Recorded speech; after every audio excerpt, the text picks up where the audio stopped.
జై హో.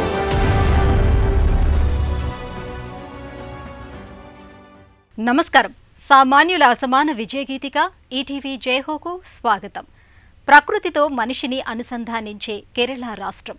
భూదేవి ఆకుపచ్చ చీర కట్టినట్టు వరి క్షేత్రాలతో కనువిందు చేసే వేనాడ్ ప్రాంతం. అక్కడ 5వ తరగతి కూడా పూర్తి చేయని ఓ రైతు 55 రకాల విత్తనాలను కాపాడారు. స్వయంగా సాగు చేసి విత్తనాలను ఉచితంగా ఇస్తూ దేశవాళీ విత్తన పరిరక్షకుడయ్యారు. కనౌజులో పరిమళ ద్రవ్యాల వ్యాపారి ఒకరు మృత్యువు అంచుకు చేరి చావును చావగొట్టి వచ్చారు. తరువాత వ్యాపారాన్ని వినూత్న పంతాలో నడిపి విజయాలెన్నో సాధించారు. విభిన్న స్ఫూర్తి కథనాలతో మీ ముందుకు వచ్చింది జైహో.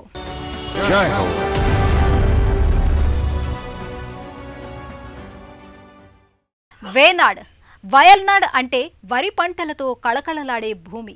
కేరళ రాష్ట్రాన్ని సస్యశ్యామలం చేసిన ఈ మాగాణంలో ఒకప్పుడు 100 రకాల దేశవాళీ ధాన్యం పండించారు. హరిత విప్లవ ప్రభావంతో రసాయన ఎరువుల సేద్యంతో 2 దశాబ్దాల తరువాత సగానికి సగం కనుమరుగయ్యాయి. కొత్తగా ఎవరూ సేద్యం చేపట్టడం లేదు. ఈ పరిస్థితిని మార్చాలని ఓ గిరిజన రైతు సంకల్పం తీసుకుని సాగు చేశారు. 55 రకాలను పండించి కర్షకులకు ఉచితంగా పంపిణీ చేస్తున్నారు.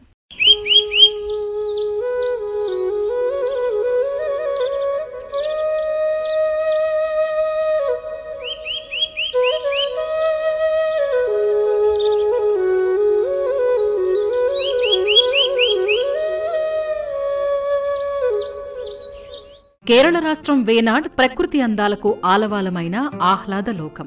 ఒకానొకప్పుడు సంప్రదాయ సేద్యానికి, దేశీయ ధాన్య విత్తనాలకు ముఖ్య కేంద్రం. వేనాడ్ అంటే వరి మాగాణం.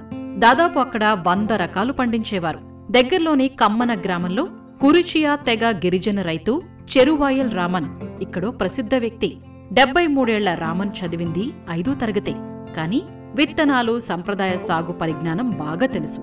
విశ్వవిద్యాలయాలే ఈయన్ని సదస్సులకు పిలిచి ఉపన్యాసాలతో విద్యార్థులకు పరిజ్ఞానం అందిస్తుంటాయి.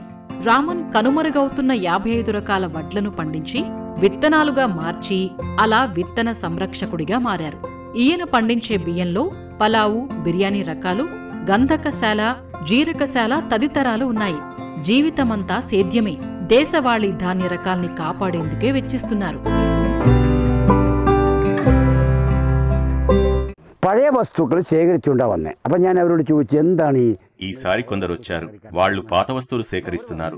ఎందుకయ్యా వీటిని తీసుకెళ్లి ఏం చేసుకుంటారు అని అడిగాను. తమ కుటుంబంలో వచ్చే తరాల వారికి ఇవ్వాలని జవాబిచ్చారు. మన పౌరసత్వాన్ని వదులుకోకూడదని అన్నారు. ఈ రోజుల్లో ఈ కాలపు గుర్తులుగా ఇచ్చేవేమున్నాయి? సైన్స్, కంప్యూటర్ సైన్స్ తప్ప. వారిచ్చిన స్ఫూర్తితో నేనేం చేస్తున్నానంటే సాగు నుంచి కనుమరుగవుతున్న విత్తనాలు 60 రకాలను పండిస్తున్నాను. విత్తనాలుగా సాగు చేస్తున్నాను. వీటిలో 200 రోజుల్లో పండేవి, 100 రోజుల్లో పంట చేతికొచ్చేవి, 90 రోజుల్లో పంట పండేవి ఉన్నాయి. ఇవి సహజ సిద్ధమైనవి. వీటిలో ఎటువంటి కల్తీ లేదు. ఇది సాక్షాల్ ప్రకృతిയാണ്. അതിൽ ഒരു മായമില്ല. మేనమామ వ్యవసాయంలో దిట్ట. ఆయన స్ఫూర్తితో రామన్ యువకుడిగా ఉండగానే మేడిపట్టారు. సేద్యంలోకి దిగారు. మేనమామ మరణానంతరం ఆయన వారసత్వాన్ని అందుకున్నారు. కర్షకుడిగా మారి ధాన్యం పండించి విత్తనాలు చేసి పంచటం ప్రారంభించారు. ఈ క్రమంలో స్థానికులు రామన్ని విత్తనాల మనిషి అని పిలవసాగారు. వేనాడ్ వ్యవసాయంలో ఎన్నో మార్పులొచ్చాయి. రైతులు ఉద్యాన పంటల సాగుకు, రసాయన ఎరువుల సేద్యానికి మళ్లుతున్నారు. కాని రామన్ మాత్రం ఇన్ని మార్పులు వచ్చినా వేనాడ్ వ్యవసాయ వారసత్వాన్ని కొనసాగిస్తున్నారు. ആവശ്യക്കാരൊക്കെ 1 കിലോ 1/2 കിലോ കൊടുക്കും. അത് അവരെ കൃഷിയെ തിരിച്ചുകൊണ്ട് തരിക എന്നുള്ളതാ.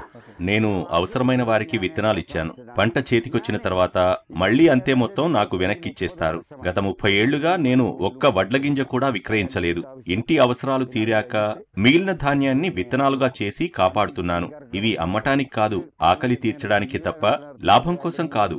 ఇల్లు గడవటం, వ్యవసాయం నడపటంలో అవరోధాలున్నాయి. సాంబత్యമായി വളരെ പരിമിതമാണ്. ചെറുക്കെന്ന് പറഞ്ഞാൽ വളരെ ഞെരുക്കമാണെന്ന് പറയേണ്ടി വരും. హరిత విప్లవం వచ్చాక వేనాడ్ రైతులు సంప్రదాయ వరి రకాల్ని వదిలేశారు. లాభసాటిగా ఉండే అరటి సాగుకు మళ్లారు. ఇందువల్ల సంప్రదాయ వరి రకాలెన్నో దాదాపు కనుమరుగయ్యాయి. అయితే రామన్ గత 30 ఏళ్లుగా ఈ ధోరణికి భిన్నంగా ముందుకు సాగారు. 55 రకాల్ని సంరక్షించారు. ఆయన అంకిత భావానికి ఇదే నిదర్శనం.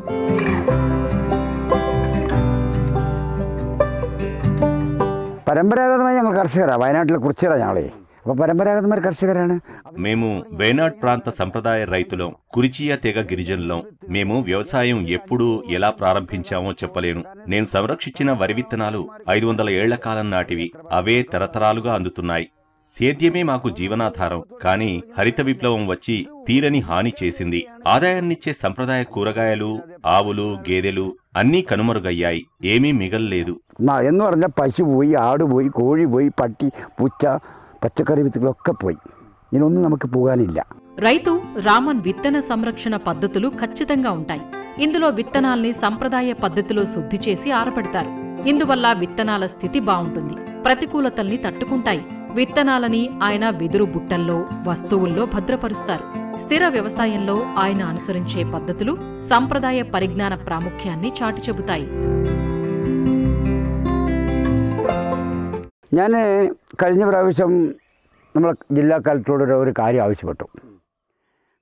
కలెక్టర్ గారు, మాకు ఒక మేలు చేయండి అని గతంలో నేను విజ్ఞప్తి చేశాను. నేనేమీ ఎచ్చులు చెప్పడం లేదు. ఈ క్షేత్రం ఒక విశ్వవిద్యాలయం. అనేక మంది వస్తున్నారు. నేను బయటకు వెళ్తుంటాను. నాకే కనుక ఆర్థిక స్తోమత ఉంటే నేనే ఉద్యోగం ఇచ్చి ఉండేవాణ్ణి. కానీ అలా లేనందున బాధగా అనిపిస్తుంది. ఈ విషయాన్ని ముందుకు ఎలా తీసుకువెళ్లాలా అని ఆలోచిస్తే బాధనిపిస్తుంది. నాకు ఆర్థికంగా స్థిరమైన పరిస్థితి లేదు. ఇది యూనివర్సిటీ కావడం వల్ల అనేక మంది వచ్చారు. నేను కొందరు పిలిస్తే వెళ్లాను. నాకు స్తోమత ఉండి ఉంటే ఒక ఉద్యోగం ఇచ్చేవాణ్ణి. ఇల్లాతదుകൊണ്ട് ఇది ఎങ്ങനെ കൊണ്ടുപോകണം എന്നാണ് നമുക്ക് ఆశంక. అదే ఆర్థికంగా ఎన్నో అవరోధాలు వచ్చాయి. అయినా రామన్ గత 30 ఏళ్లలో ఎన్నడూ గింజ కూడా విక్రయించలేదు. గృహ అవసరాలు తీరాక మిగిలిన ధాన్యాన్ని విత్తనంగా సంరక్షించటం మీద దృష్టి పెట్టారు. రామన్ కృషిని కేంద్ర ప్రభుత్వం గుర్తించింది. ఆయన్ని పద్మశ్రీ పురస్కారంతో సత్కరించింది. అలా నేషనల్ ప్లాంట్ జీనోమ్ సేవియర్ పురస్కారం లభించింది. విశ్వవిద్యాలయాలు, వ్యవసాయ శాఖలు ఆయనతో అవగాహన శిబిరాలు నిర్వహిస్తుంటాయి. యూనివర్సిటీలు ఏర్పాటు చేసే శిబిరాల్లో పాల్గొని అవగాహన కల్పిస్తున్నారు. ఫలితంగా రైతులు, విద్యార్థుల్లో సంప్రదాయ సేద్య పద్ధతులపై ఆకర్షణ పెరుగుతోంది.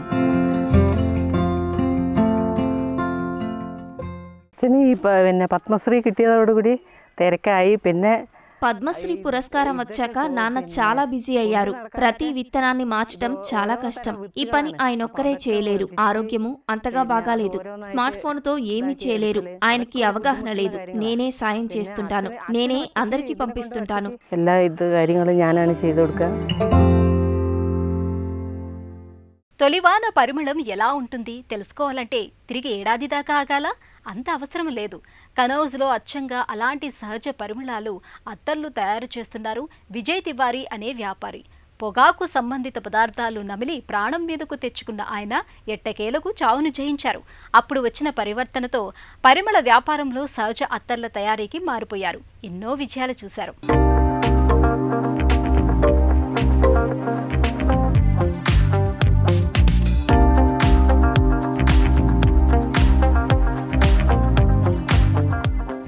తొలివాన చినుకుల తాకిడికి పొడమి పులకరించిన పరిమళం మనస్సును మురిపిస్తుంది. అదే సువాసన ఏడాదంతా ఉంటే ఎంత బావుంటుందో. ఇది అత్యాశేమీ కాదు, కానీ ఓ ఉపాయముంది. ఉత్తరప్రదేశ్లో హాయినిచ్చే పరిమళ రాజధానిగా, తీయని పంచదార రాజధానిగా పేరున్న కనౌజ్ వెళ్తే సరి. అలాంటి అనుభూతి బోలెడంత పొందొచ్చు. ఉత్తరప్రదేశ్ పరిమళ రాజధాని కనౌజ్ ప్రకృతి పేరంటం పెట్టినట్లు ఉంటుంది. ఇక పరిమళం తోడైతే చెప్పేదేముంది. ఇది ప్రపంచానికే పరిమళ రాజధాని అని అత్యధికులకు తెలియదు. मेरा नाम निशीश तिवारी है और मैं यहाँ गौरी सुगंध कन्नौज से हूँ. నేను నిశీష్ తివారీ. మాది కనౌజ్ లోని గౌరీ సదన్. కనౌజ్ చరిత్ర చెప్పాలంటే ఇదో చారిత్రక నగరం. సహజ పరిమళాల తయారీలో మా కుటుంబంలో నాది 4వ తరం. ఈ నగర సుగంధ చరిత్ర ఓ నిరంతర సహజ పరిమళం. రాజు హర్షవర్ధన్ కాలంలో దేశ రాజధానిగా వెలసిల్లింది. यहाँ के अन्नपूर्णा मंदिर में आप देखेंगे एक बावड़ी अभी भी मौजूद है. ప్రకృతి ఆత్మను సంగ్రహించటం అంటే సహజ సిద్ధంగా అత్తర్ల తయారీ. ఇది శతాబ్దాల సంప్రదాయం. పరిమళాలు నేటికి మనసును తాకుతూ పిలుస్తుంటాయి. ఇది విజయ్ తివారీ అత్తరు తయారీ దుకాణం. పర్యాటకులు ఇరుకైన కనౌజ్ వీధుల్లో వెళ్తుంటే ఆ పరిమళం రమ్మని పిలుస్తుంటుంది. ఆయన సందర్శకులను చిరునవ్వుతో స్వాగతిస్తారు. అప్పటికే ఆ దుకాణం నుంచి వీచే పరిమళం సందర్శకుల మనసు తాకి ఉంటుంది. అనేక రకాల అత్తర్ల గుబాళింపులు వెనక్కి వెళ్లనివ్వవు.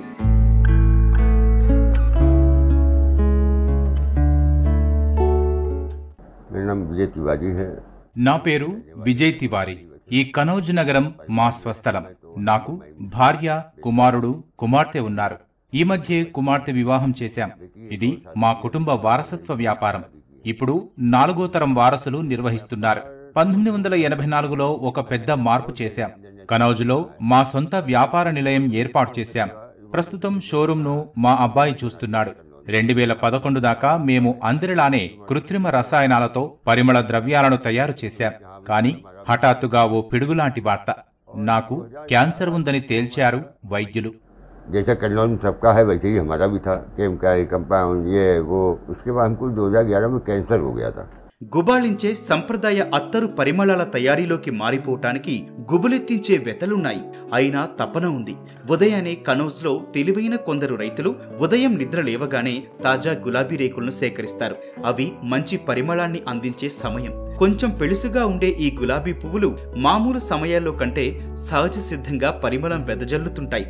ఈ నైపుణ్యాలను తయారీదారులు తమ తర్వాతి తరాలకు అందిస్తున్నారు.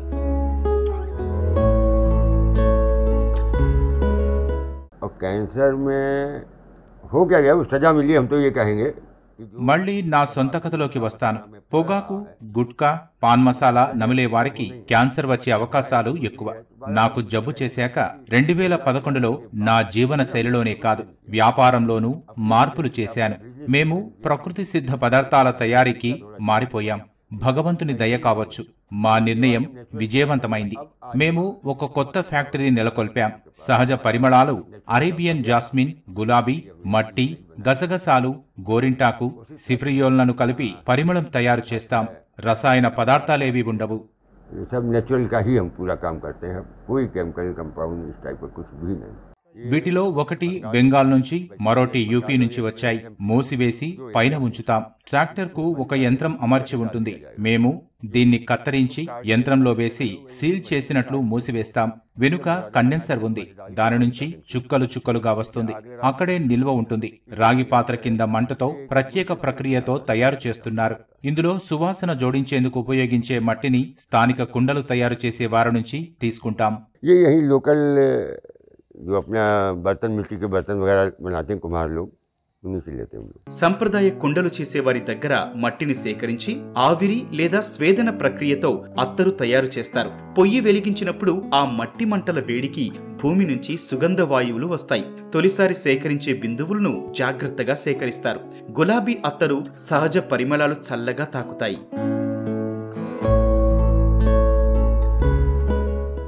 और रही बात कुछ गवर्नमेंट करने के लिए, अब हो सकता है कोई नई स्कीम आए उसमें। అత్తరును గ్రహించే రాగి బాబ్కా ఖరీదైనది. మళ్లీ పనిచేసే వారికి అయ్యే ఖర్చులే పెట్టుబడి. ఉత్పత్తి నాణ్యతను పరీక్షించే పరికరాలు, ప్రమాణాలు ఏమీ లేవు. మహిళలు సహా ఎందరో నిరుద్యోగులు ఇక్కడికి వచ్చి ఉపాధి పొందుతున్నారు.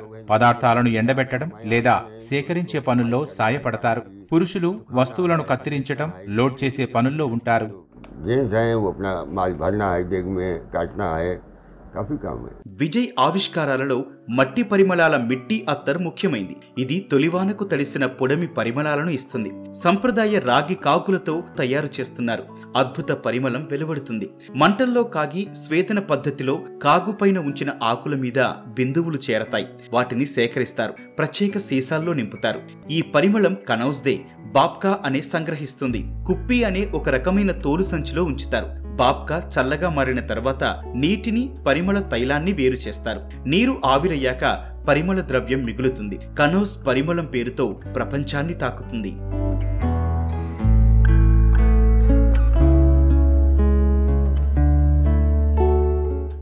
सर व्यापार की बात करेंगे तो व्यापार सर ये बहुत बड़े लेवल पे पहुंच चुका है सर। కనౌజ్ లో అత్తర్ల వ్యాపారం విలువ సుమారు 1000 కోట్లు. ఇదేదో కనౌజ్ ఒక్క ప్రాంతానికే పరిమితమైన వ్యాపారం కాదు. ఎక్కడ వారైనా వస్తారు. నలుగురితో కూడిన బృందం పరిమళాల తయారీ కేంద్రం నెలకొల్పుతుంది. ముఖ్య వ్యక్తి గురుగావ్, నోయిడా, కాన్పూర్, ముంబై, కోల్కతా, ఢిల్లీ, చెన్నై లాంటి నగరాల్లో ఉంటాడు.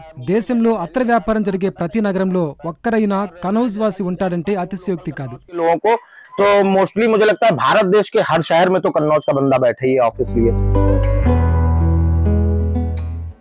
మలయాళ దేశంలో ఓ మధ్యతరగతి రైతు రామన్ అంతరించిపోతున్న అమూల్యమైన దేశీయ వరి విత్తన రకాలను పరిరక్షించారు. వారసత్వ సంపదగా మార్చి తరతరాలకు అందిస్తున్నారు.